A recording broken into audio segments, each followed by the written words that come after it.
Wellness Recovery Action Plan was designed by Mary Ellen Copeland and was originally developed by and for people who experience mental health issues. It's now widely used as both a preventive strategy and as a way to address all types of life issues.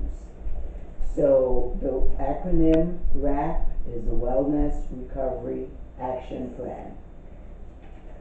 We're going to start off talking about Wellness Recovery Action Plan by looking at the 5 key concepts. The 5 key concepts are the key facets of a recovery scenario. They're the components of a successful recovery. First, there's hope. Hope is a vision that there are no limits to recovery.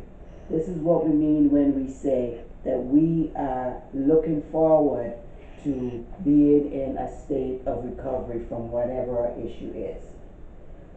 Personal responsibility. It reminds us to take responsibility for our own wellness. Each person is responsible for their own level of wellness. So we stop finger pointing and blame laying, and we take the power back into our hands for recovery. Education involves is a process that we need to follow on this journey, where we become familiar with all the facets of our issue and how they relate to us. So we look for sources of information that will allow us to progress on our journey towards recovery. We do all this in order that we are better able to advocate for ourselves. And advocating for ourselves is how we go about approaching getting what we want, what we need, and what we deserve in our lives. Support. Because we're no islands individually, we need people in our lives who are able to give us support. We have varying levels of support. We have our inner circle, we have the bands that go around it, like our immediate family and friends, all the way out to community groups and resources. So we have different circles of support that we can use. The 5 key concepts are important because the next step that we're going to go to involves building a wellness toolbox, a group of coping strategies that we use to get well and to stay well. And when we build a toolbox, we want to make sure that we include the components of recovery: hope, personal responsibility, education, self-advocacy, and support. So what is a wellness toolbox? Everybody has a wellness toolbox. These are the things that we use day to day to cope with issues in our lives. So some of our wellness tools may include things like meditating,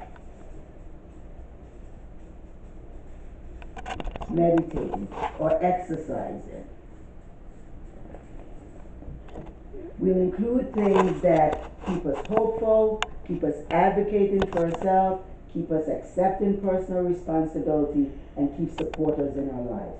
There'll be also some things that we want to avoid. For example, if there are certain people that really upset us, we want to avoid those. We want to avoid those people. If we have a problem with sugar, we have a problem with diabetes, we might want to monitor our sugar levels. So if we're looking at our toolkit or coping strategies, we want to build in things that we can use day to day to keep us on the journey to wellness.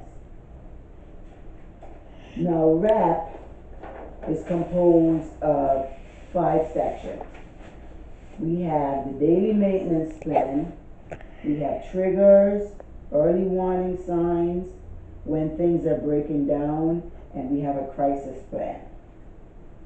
Let's look at each of these sections in turn. Our daily maintenance plan. First, we start off with describing what we're like when we're doing well. We look day to day at how we act, our interactions, our characteristics.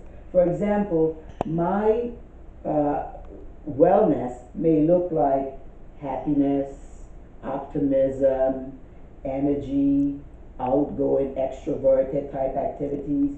That might be my description. Other people might be reserved. Other people might be serious minded. So it reflects what you are like when you are doing well. So what we need to figure out is, since this is how I am when I'm well, what are the things that I do every day, or the things that I need to do every day to keep me feeling well? And those are some of the things that are in our toolbox. So the things that we need to do every day to stay well might be things like meditation, or exercising, eating well, following good sleep hygiene habits. So these things that we need to do daily to stay well, we want to make sure that we do that. Then there are some other things that we should consider doing. Maybe not doing them every day, but doing them sometime. Maybe things like going to a support group once a week. There'll be things like going to the doctor, going to a therapy sessions. These are things that we might want to add on to the things that we do every day. Okay? So a daily maintenance plan is the schedules that keep us in our wellness zone. Then we want to talk about developing action plans for the other components. Triggers, early warning signs, when things are breaking down, and finally our crisis plan. So what is a trigger? Triggers are external events or circumstances that cause us to start not feeling well or not feeling at our best. For example, some people may have issues with the holidays. That's a common trigger. Holidays are coming, you find yourself either getting sad or depressed because of different things that you associate with the holidays. What we would do is we would go to our wellness toolbox and say, okay, our trigger is the holidays. We are going to do these things. First, we want to make sure we always do our daily maintenance steps. We stay on our schedule, we do our meditation, we do our exercise, we take our medication, whatever we do daily to stay well. Then we might want to add some other things from our toolbox. We might want to add things like planning some social events if we feel isolated, or just scheduling ourselves to do one or two things. Or if we always feel overwhelmed, we might want to dial back a little bit. We might want to call a support person. So first you have your triggers, you identify them, you say what they are, what takes you off your game, and then you want to come up with an action plan that you could practice to overcome those triggers and stay well. Next, we're going to look at early warning signs. Early warning signs are the exact opposite of the triggers. They are on the inside. These are things that we feel within ourselves. One early warning sign we could use as an example is anxiety. Okay? We might be feeling a little anxious and unsettled on the inside. And we have to start searching for these things, because if we allow them to continue going, they could take us into a state of not being well, or take us off the mat of our recovery journey. So we want to determine what our early warning signs are, and then come up with an action plan from our toolbox. Again, we always want to make sure we're doing our daily maintenance, staying on our schedules, taking our medication, exercising, meditating, whatever we have determined we need to do daily. We might also want to do things to interrupt the anxiety cycle. We might want to, when we notice we're feeling anxious, we might want to get up and exercise, or clean the house, or do some activity that causes us to break that cycle and stop it from taking hold. We might want to do a focusing activity where we pay attention to our feelings, we address them, we analyze them, and so forth. We might want to do things like calling our supporters. Various different things we can do from the tools that we have in our toolbox.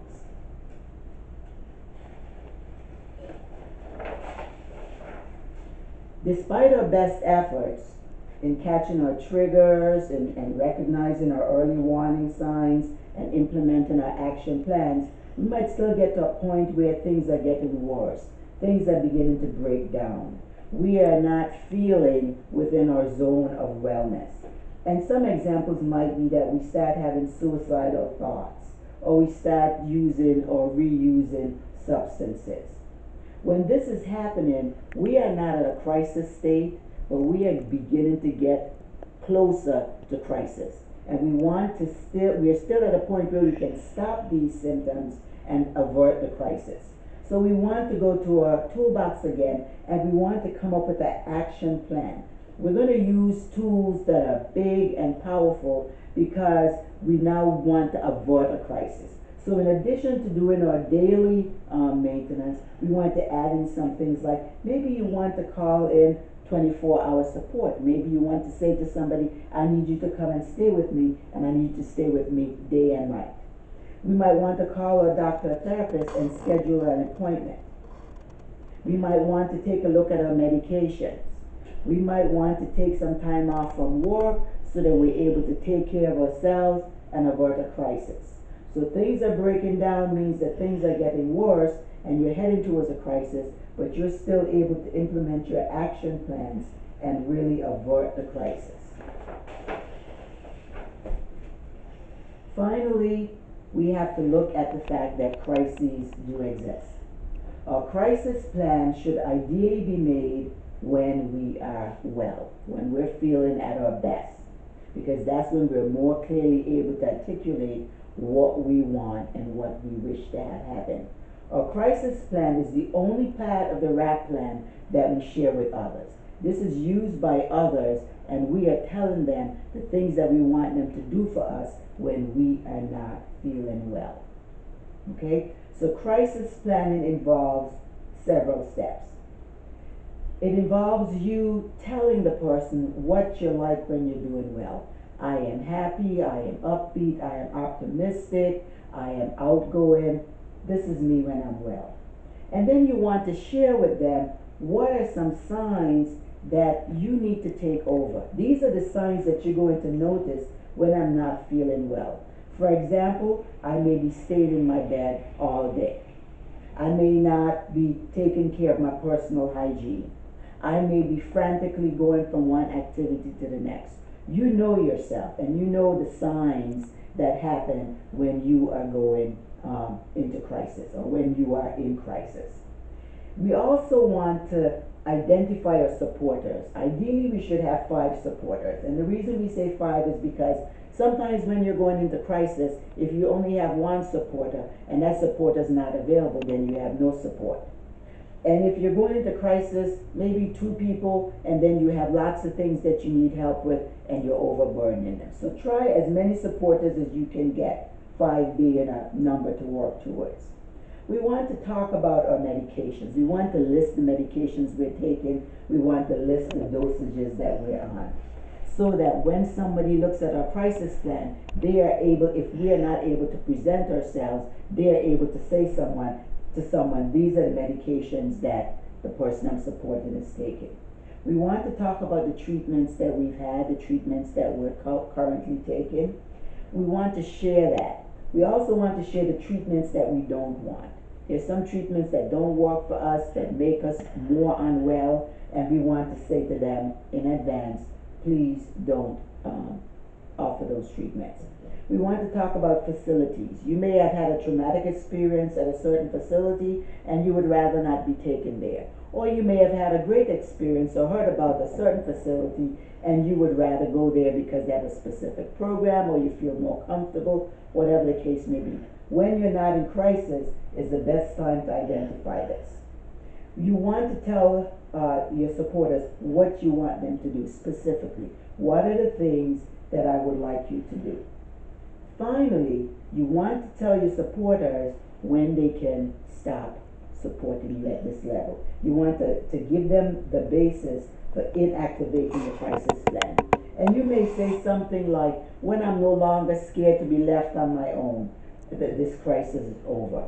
When I am out of the hospital, this crisis is over. When I'm able to prepare meals and eat them, this crisis is over. So you always want to tell supporters when they can let go. You also want to be really good to your supporters so that whenever you call them, they're always willing to come back and help you.